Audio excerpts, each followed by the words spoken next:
Žemės ūkio srities moksliniai tyrimai brangi ir dažnai su finansavimo problemomis susidurianti veikla.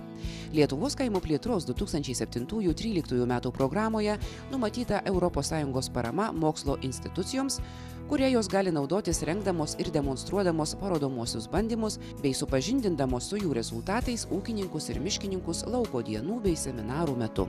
Ši parama negali būti naudojama fundamentaliems moksliniams tyrimams, tačiau gali būti remiamas tokių tyrimų sėkmingų rezultatų diegimas ūkiuose.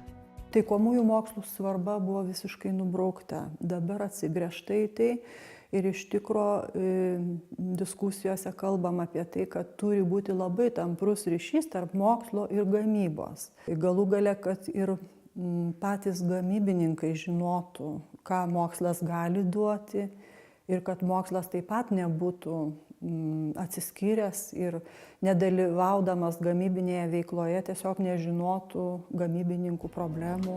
Atsiradus galimybei pasinaudoti ES parama taikomiesiems tyrimams, Lietuvos mokslininkai gali daugiau dėmesio skirti konkrečioms ūkininkų problemoms, padėti jiems diegti naujas technologijas.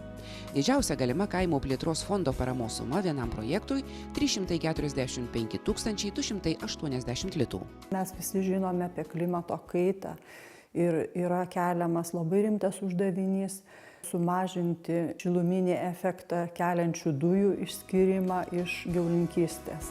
Parama taikomuosius tyrimus atliekančioms ir jų rezultatų tiesioginių diegimų ūkiuose užsimančioms mokslo institucijoms numatyta Lietuvos kaimo plėtros 2007-2013 metų programos profesinio mokymo ir informavimo priemonės nuostatose, reglamentuojančiose žemės ir miškų ūkio veiklos bei žemės ūkio produktų perdirbimo ūkyje, mokslo žinių ir inovacinės praktikos sklaidos veiklą.